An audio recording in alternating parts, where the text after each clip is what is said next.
Voltamos ao programa Literatudo, agora com o nosso querido amigo Lamarque Monteiro, ele que já nos deu outras oportunidades de estar com ele aqui nessa bancada. Temos alguns livros, Pântano Clube Taubaté, temos A Casa Custódia de Taubaté, os dois lançados, escritos e lançados por ele, e vamos conversar um pouquinho sobre essa fase de escritor do Lamarque, que começou e não para mais. Realmente são livros que trazem bastante de nossa cidade, são instituições importantes para a nossa cidade, como a Casa de Custódia, centenária, o Pântano Clube Taubaté, que é importantíssimo para o incentivo, para fomentar o esporte nessa urbe. Então, boa tarde, Lamarque, é um prazer tê-lo novamente aqui. Boa tarde, amigos da TV Cidade, é um prazer estarmos aqui novamente no seu programa para falar um pouco das atividades que nós desenvolvemos na cidade, né? Você comentou aí sobre o livro Casa de Custódia. Bom, o Casa de Custódia nasceu quando eu ainda estava na ativa, né? E aí o nosso companheiro lá, que é escritor também, o Tenente Samuel, lá de Pindamonhangaba, ele já havia escrito sobre a Ilha Anchieta. Aí eu até sugeri a ele que fizesse um livro sobre a Casa de Custódia, porque ela faz parte da história do 5º Batalhão da Polícia Militar. Isso porque em 1932, quando o batalhão foi transferido lá de São Paulo para Taubaté, ele foi sediar onde? Lá onde era a Casa de Custódia, sabe? Nas instalações. E aí eu falei para ele, por que vocês não contam sobre a Casa de Custódia, que aí está aproximando até o centenário, né? E aí ele pediu para que eu fizesse o livro. Eu falei, tá bom, mas já que você quer que eu faça, nós só podemos fazer em parceria, né? E como eu estava aí no comando do 5º Batalhão e tendo facilidade em acessar os arquivos, e também face a amizade que a gente tinha aí com o diretor na época, o José Ismael Pedrosa, aí nós começamos a fazer a pesquisa, tanto nos arquivos, boletins, e fazer entrevista também a funcionários lá da Casa de Custódia, policiais militares que por lá trabalharam. Enfim, depois de uns 3 anos de pesquisa, aí nós montamos esse livro, né? Contando assim as passagens da instituição desde 1911, quando a própria prefeitura de Taubaté, na época, o prefeito Gastão Câmara Leal, adquiriu aquela área, que era uma chácara, o Dr. Escobar adquiriu aquela área e doou para o Estado, mas a finalidade seria a construção de um instituto disciplinar. E aí começou-se a construir um instituto disciplinar, seria para menores de todo o estado, não só Taubaté. Taubaté era muito pequeno para receber tanto menor acima, então seria para todo o estado, atender São Paulo. Mas o que acontece? A colônia correcional lá da Ilha Anchieta, na época é a Ilha dos Porcos, né? Então o estabelecimento lá começou a apresentar problemas, né? Rebeliões, aí pela distância, pela localização, a dificuldade administrativa. Na época, o secretário da Justiça, Eloy Chaves, resolveu fechar a colônia correcional lá da Ilha Anchieta. Isso foi mais ou menos que... isso foi em 1914. Fechou, e aí a decisão foi mandar os presos de lá para Taubaté, onde estava aí em construção esse instituto disciplinar. Bom, aí começou a chegar os presos já em 1915, e deram continuidade na construção do determinado prédio, né? E foi inaugurado, então, aí no final de 1915. Aí vieram diversas autoridades e tal para inaugurar, e assim começou aí não mais instituto disciplinar, né, para menores, mas sim um instituto correcional, né? De colônia correcional da ilha para Instituto Correcional de Taubaté. Mas ao longo dos anos foram tendo outras denominações, foram ocorrendo assim outras necessidades, né, que surgiram. Então reformatório para menores, seção agrícola da penitenciária do Estado, enfim, isso está tudo contado assim ao longo dessas décadas todas, né? Como é que aconteceu isso? E aí, em 1932, é que eu disse que o batalhão veio de São Paulo, porque estava em andamento aí a Revolução Constitucionalista. E falar em Revolução Constitucionalista, até trouxe aqui um convite, porque no dia 23 de maio, é o dia da juventude constitucionalista, né? Como nós sabemos aí pela história, a data em que houve aquela rebelião dos estudantes ali na Praça da República e houve a morte dos 4 jovens que foram a bandeira da Revolução Constitucionalista, né? O MMDC, né? E no dia 23, agora, segunda-feira, vai ter uma solenidade lá no mausoléu, né? Constitucionalista, lá no obelisco do Ibirapuera, e a doutora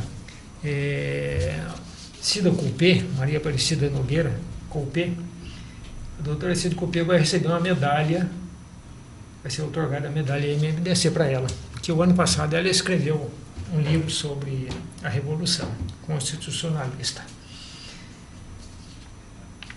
Aqui está o convite, né?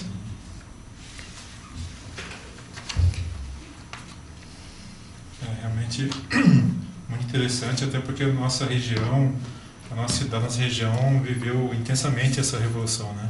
Inclusive tivemos alguns taubatianos, se não me engano 6, até que tombaram, né, mortes nessa Revolução de 32. Tem até um caso do tenente Nabor Nogueira Santos, né? Nabor, que foi comandante aqui do 5º Batalhão, na época, como tenente-coronel, mas na época, em 1932, ele era tenente. E o Nabor, para defender Cunha, ele estava com um pequeno contingente. E ele enfrentou as tropas federais, né? Que eram do Distrito Federal, tropa da Marinha, até do Espírito Santo. Então, ele, para defender Cunha, ele colocou a tropa dele numa situação, né, bastante difícil, mas conseguiu debandar o inimigo, né, que era muito superior à tropa que ele defendia Cunha. Existe até o caso de mártires, o caso do Paulo Virgílio, né, que tem até monumento lá, em homenagem a esse mártir da Revolução, mas também tem outros mártires aí que ficou até no esquecimento, acredito. E eu diria, eu trouxe até o nome do Anspessada Eduardo Vieira Melo. Anspessada era uma graduação antes de cabo, entre soldado e cabo. Então, esse Eduardo Vieira Melo, naquela refrega, né, aquele combate que estava acontecendo ali, a munição já estava acabando. Então ele tomou a iniciativa de buscar esse suprimento enquanto estava em combate. E ele consegue trazer uma quantidade lá em Bornal de munições para o tenente Nabor. Mas nessa daí, infelizmente, ele foi atingido. E mesmo atingido com o projétil, ele caminhou, conseguiu entregar a carga para o tenente, mas acabou falecendo, né? E então Isso daí está até relatado num livro do tenente-coronel, agora coronel, o Paulo Adriano Telhada, que foi comandante lá da rota. Tá? Ele escreveu um livro sobre a rota. O título do livro é Quartel da Luz. Quartel da Luz, Mansão da Rota, História do Batalhão Tobias de Aguiar. Então, nesse livro ele conta uma dessas passagens. Então, o Tenente Nabor foi uma pessoa assim, um batalhador, uma guerreira, né? Tanto é que o pai dessa Cida Cupê, que vai receber aí a medalha MMDC, né? O Manuel Castro Nogueira, ele na época, em 1932, ele era também um expedicionário, ele escreveu uma carta para o Diário da Noite, a Folha da Noite, né, o jornal da época, e contando esse episódio aí do Eduardo Vieira Melo e também do Tenente Nabor, né, para que ficasse registrado, né, essa ação tão surpreendente aí, que eles conseguiram debandar aquelas forças inimigas e livrar a cidade de Cunha, que era um ponto estratégico ali na Revolução Constitucionalista. E, então, essas coisas todas a gente tem que contar, porque são poucos registros, né, atuais de fatos da Revolução de 1932. Eu me lembro até, Mark, até um caso de história oral. Meus avós, eles moravam no bairro dos Mota, né, ali na região de Guaratinguetá. E eles contavam, meu avô nasceu em 1906 e minha avó em 9, né? Então, nessa época, eles já eram casados, né? Eles casaram em 1927. E eles contavam que na Revolução, aquele medo que falavam que os soldados iriam, soldados vindo de Minas, do Rio de Janeiro, e vinham saqueando tudo, até teve alguns casos assim de saques mesmo, né? E eles pegaram o que tinham de valor, máquina de costura, ouro, tudo, e enterraram tudo nas fazendas, nos quintais. Todos os fazendeiros da época enterraram isso. Então é um caso também que pouca coisa tem escrito a respeito, né? Mas aconteceu ali na região de Guaratinguetá e acredito que em outras regiões também. Então, isso eu conto alguma coisa também sobre essa Revolução de 32, aí no livro Casa de Custódia. Sim. Porque a Casa de Custódia, na época, foi assim, uma base para as tropas que se formavam aqui em Taubaté, né? Abrigava, então, parte dessa tropa, né? E aí o batalhão de São Paulo ficou sediado aí por uns 4 anos. Depois ele foi lá para o prédio onde atualmente é a radiodifusora. Então, voltando aqui para a Casa de Custódia, tem algumas pessoas me falaram, né, da região ali da Vila São Geraldo, Vila das Graças, aquela região, que, um caso também que você cita aqui, algumas pessoas presenciaram em 1961, quando houve um grande incêndio na Casa de Custódia, falaram que ficou um cheiro muito forte, mesmo de carne humana queimada, caindo cinzas ali pelaquela região do São Geraldo, Vila das Graças, Santa Clara. E você cita, você poderia falar um pouquinho sobre esse episódio? Então, isso daí foi em 14 de agosto de 1961. Eu era menino até, eu tinha mais 8 anos, quando eu vi também, ao final da tarde, aquele rolo de fumaça, porque eu morava ali no Areião, e de lá deu para ver perfeitamente aquele rolo de fumaça e tal, mas como criança, assim, a gente não... Deve ser alguma queimada, algum mato, assim como muitos pensaram, né? Mas depois a notícia veio à tona, né, dizendo que tinha havido aí um incêndio lá na Casa de Custódia. E quem provocou aquele incêndio foram presos que vieram lá da Ilha Anchieta, porque a Ilha Anchieta já tinha havido uma rebelião em 1952 e depois fechou em 1955. Fechou e os presos de lá vieram aqui para a Casa de Custódia. Em 1955, quem veio E quem veio para cá também foi o Dr. Tarcísio Leôncio Pinheiro Sintra. Ele é que veio ser o diretor, né? E até então aqui chamava-se uma seção agrícola da penitenciária do Estado. Seção agrícola porque lá ao lado da Casa de Custódia, né, onde hoje é o SEDES, ali só tinha plantação, verdura, frutas, enfim, que os presos cultivavam. Não só ali, mas também lá no antigo IRT, Instituto de Reeducação Tremembé, né? Hoje é o presídio Dr. José Augusto César Salgado, né? Então, a Casa de Custódia tem essa história, que os presos já estavam eram presos já em final de pena, então muitos não tinham pretensão de fugir. Então, eles trabalhavam ali sob escolta, né, de policial militar, com fuzil e tal. E aí eu conto alguns lances aí de alguns presos que tentaram fugir e levaram uns tiros. Bom, mas havia uma grande produção ali em função do trabalho desses presos, né?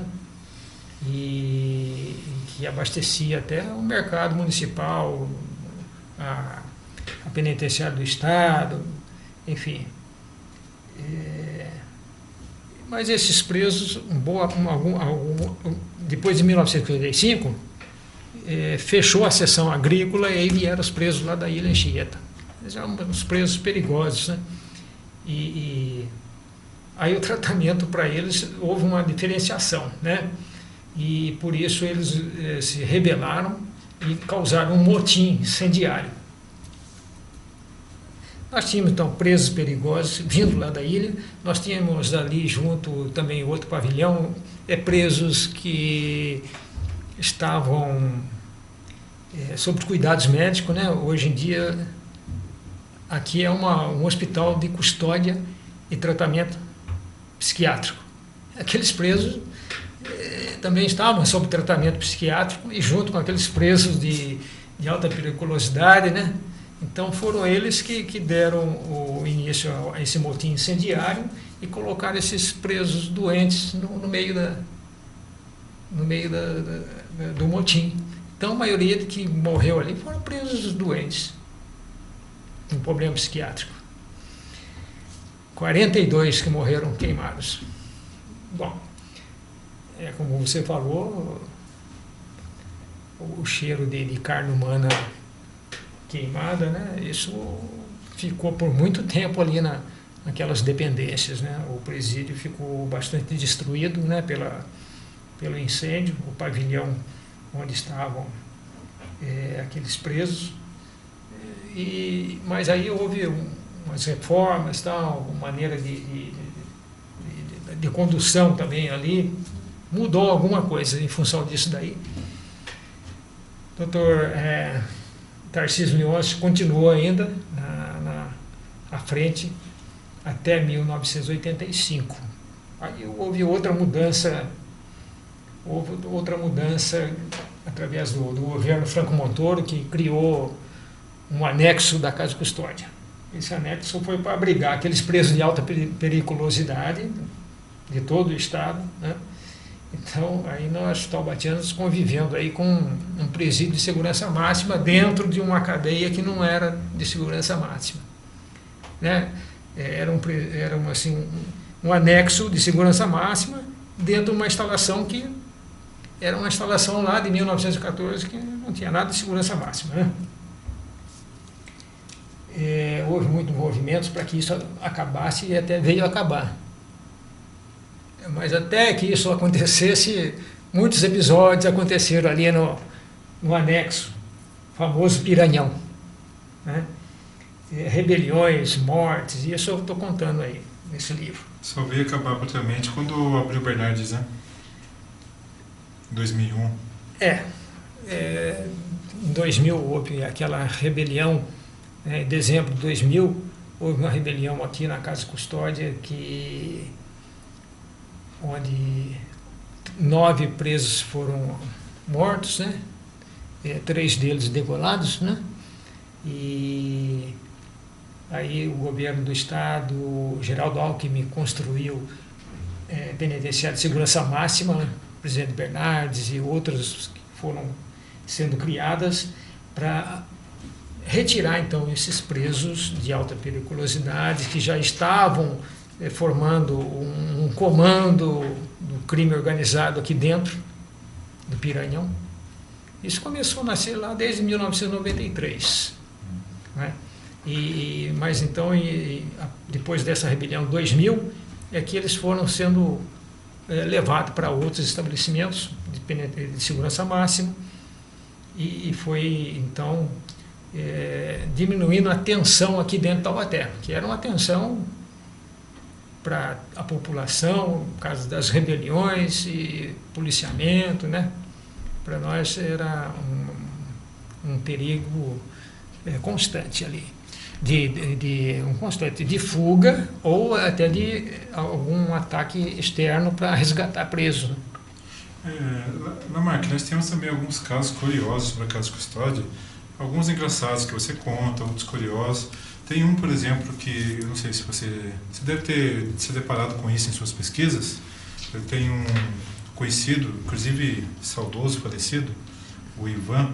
Ele foi assistente penal na Casa de Custódia na década de 80, 90. E ele comentava, por exemplo, que trabalhava de noite lá, ele era assistente do chefe, e ele via aqueles carrinhos que dentro de uma cadeia penitenciária se chama carrinho de boia, né, como disse, carrega comida. Aquele carrinho começava a andar sozinho e virava os corredores do presídio, ali as galerias, como se alguém estivesse guiando aquele sozinho. Você deve ter parado com muita coisa desse tipo, né, de histórias de fantasmas e assombração dentro do presídio? Isso daí, ouvi alguma coisa nesse sentido, sim, mas não foi até na Casa de Custódia, foi lá no IRT, onde eu trabalhei também lá numa companhia de segurança do IRT. Né? Instituto de Reeducação Tremembé. Alguma coisa nesse sentido aí, mas aqui na Casa de Custódia eu não ouvi. Aí aconteceram, eu conto aí, vários casinhos, né? Esses causos que surgiram, mas a maioria são reais, causos trágicos, outros cômicos até, mas, enfim, nada de sobrenatural, não. Né? Sim, sim. Mas então nós tivemos aí esse crime organizado que surgiu aqui dentro da Casa de Custódia e se expandiu aí, até hoje é muito combatido, né, pelas forças de segurança. Mas agora melhorou muito, né, para nós aqui, porque se trata de um hospital, hospital de custódia e tratamento psiquiátrico. Então nós não temos mais rebeliões, não temos mais fugas. Então a situação para a comunidade, né, os moradores das imediações, já é mais tranquila a situação atual. Mark, agora mudando um pouquinho o foco da nossa entrevista aqui hoje no Literatura, você também representante, diretoria, foi presidente do Pantão Clube Taubaté, e gostaria que você falasse um pouco. Nós estamos chegando um evento, num grande evento muito importante para o mundo desportivo, que é a Olimpíadas. Sabemos que essa Olimpíadas da era moderna, iniciada em 1896, em Atenas, na Grécia, pela primeira vez é sediada nesse grande país continente que é o Brasil. Qual que é a expectativa de vocês, do Pantão Clube, de você em especial, que é também um atleta do atletismo, para essa Olimpíadas do Brasil? Porque, tirando o problema político, sabemos que nós vivemos uma grande crise política, crise de identidade, uma crise financeira, econômica, mas o que você espera das Olimpíadas? Nós esperamos um grande legado esportivo para o Brasil, né? Eu acho que nós já tivemos aí a Copa do Mundo, né, e outras competições aqui no Brasil de grande importância. Então espera-se que com isso a parte esportiva cresça muito. O apoio ao esporte, né, as autoridades brasileiras que agora estão nessa transição, dê importância para o esporte brasileiro. E a Olimpíada no Brasil, pela primeira vez, né, vai deixar um grande legado nesse sentido. A respeito de Olimpíada, nós tivemos aí recentemente no lançamento do livro Olimpismo no Brasil, que o professor Henrique Nicolini lançou esse livro, né, Medalhas e Classificações. Ele fala aqui de todas as Olimpíadas. Então, o Henrique Nicolini, ele é quem trouxe o Panathon Clube para o Brasil, né? Então, o nosso fundador aí do Panathon aqui no Brasil foi o professor Henrique Nicolini, uma pessoa que já está com mais de 90 anos. E nós tivemos agora, acho que foi em março, que nós tivemos lá na Assembleia Legislativa, né, no Auditório Franco Montoro, onde ele foi homenageado pelos 70 anos de jornalismo esportivo. Então, está aí no livro dos recordes, inclusive, no Guinness Book, porque tem mais de 70 anos direto trabalhando no jornalismo esportivo. Até hoje ele ainda escreve colunas para o gazetesportiva.net. E então nós estivemos lá prestigiando esse evento, aí nos foi fornecido esse livro. O Panathon Clube Taubaté tem feito alguns eventos na cidade para incentivar o esporte, né?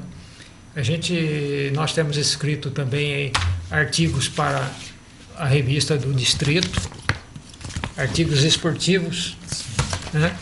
E a nossa pretensão aí nós estamos ainda, a direção do Panathon Taubaté está em conversações aí com a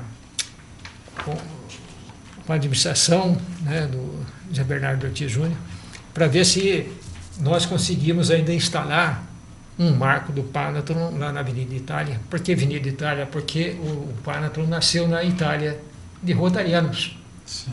Né? Rotarianos de Veneza que se reuniram e fizeram o Panathon lá da Itália, e aí se expandiu pelo mundo afora. O Panathon Clube Taubaté, ele tem alguma programação especial para as Olimpíadas? Ou está fazendo alguma campanha de incentivo? Não, nós temos aí uma série de atividades, sim, mas dentro da programação do Panathon para este ano. Né? Que já fizemos uma corrida. É o terceiro ano que nós fazemos uma corrida, foi em março, lá em Quiririm, né, o giro chamado Giro de Quiririm, e fizemos agora também lá no Sesc, uma homenagem para mais de 50 atletas de Taubaté, que foram medalhistas de prata, de ouro e tal, nos jogos regionais, né? Nós agora vamos fazer a homenagem para os veteranos que já deram sua cota de contribuição para o esporte taubatiano. Vai ser lá no SESI. E nós temos aí os jogos regionais que vão acontecer. Normalmente nós damos um troféu também para a cidade mais disciplinada nos jogos regionais. É o troféu Fair Play? É o troféu Fair Play. Nós damos apoio para as corridas. Nós tivemos aqui a General Salgado, nós damos apoio para a General Salgado. Nós vamos dar o apoio aqui para a corrida do Vale Histórico. Aproveitando para divulgar, né, Marquinhos? No dia 28, aí, o Vale Histórico, nós vamos dar um apoio para eles.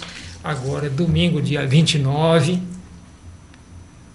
nós temos a corrida Soldado Paulino, Léo Batuba, também o Panathon Clube está dando o apoio. Enfim. Ou seja, o Panathon Clube Taubaté tem uma atuação regional e não só local. A verdade é o seguinte, cada cidade deveria ter o seu Panathon Clube, para que ela fizesse isso que o Taubaté está fazendo. Então, inicialmente a gente faz isso para ver se a gente consegue fundar clubes, por exemplo, em Guaratinguetá ou Lorena, para eles darem prosseguimento nisso que nós estamos fazendo.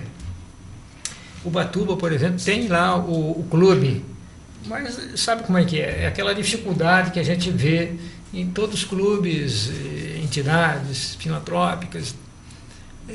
Então a gente tem que dar uma força para que o clube lá de Ubatuba faça o que a gente está fazendo aqui. Enfim, nós temos várias ações sendo realizadas aí e a gente quer ver se ainda instala esse marco, que é uma estrutura aí de 6 metros de altura, em aço, muito bonita, que a gente quer instalar ali no final da Avenida Itália. Quem sabe aí antes ainda das Olimpíadas, que a gente gostaria de ver se consegue com a prefeitura. É realmente muito interessante. Lembrando também, Ana Marque, que nós temos uma parceria do Pantão Clube Taubaté com a seção de Taubaté da União dos Trovadores para o concurso de trovas de Taubaté deste ano, o concurso de trovas que tem exatamente o tema Olimpíadas, onde você, eu, a Nete Simões, registrando a presença dela aqui na produção do programa Literário Todo, e também Cláudio de Moraes, vice-presidente da UBT, também ex-presidente do Pantão. Estivemos em algumas escolas, estivemos também na Secretaria de Educação de Taubaté, na Delegacia de Ensino Estadual de Taubaté, para divulgar. Então, você que está aí nos assistindo, professor, diretor, coordenador, você mesmo aluno, que queira participar desse concurso de trovas, pode entrar em contato diretamente conosco, o e-mail luiz.antônio.cardoso@gmail.com, e agradecendo aqui também ao Lamarck, que é um grande representante do Pantão, por essa parceria que muito envaidece a UBT de Taubaté, Lamarck. Ok. Lamarck, nosso tempo está praticamente esgotando. Eu queria que você desse uma missão difícil, em 30 segundos, para você dar uma mensagem para o nosso telespectador sobre incentivo ao esporte. Sobre incentivo ao esporte. Olha, as pessoas que nos assistem e que esteja meio parada, né? E a gente orienta para que elas comecem pelo menos a caminhar. Eu acho que o primeiro passo é caminhar, fazer caminhadas, que não basta só andar, né? A caminhada é um pouco mais rigorosa, né? E então a pessoa vai se sentir bem melhor caminhando. Para a saúde da pessoa, a gente recomenda, então, quem está parado de tudo, que comece a fazer uma caminhada. E, então, deixar de sedentário e buscar, então, uma melhoria de vida para si, né? Não só a caminhada, como também a alimentação, né? Buscar fazer uma alimentação correta. Isso a pessoa tem que procurar para que se sinta bem, seja feliz, né? Infelizmente não dá aqui para falar outros assuntos que a gente gostaria de falar, né? Principalmente sobre a Casa São Francisco de Idosos, que é uma atividade onde a gente tem buscado a melhoria constante da qualidade para os idosos. Mas vamos marcar logo um programa para falar sobre isso. O tempo realmente esgotou. É realmente importantíssima a Casa São Francisco. A Lamarck Tesoureiro já foi presidente por mais de uma gestão. Muito obrigado, Lamarck, pela presença no nosso Literário Todo. A você, telespectador, obrigado pela sua audiência. Até a próxima sexta.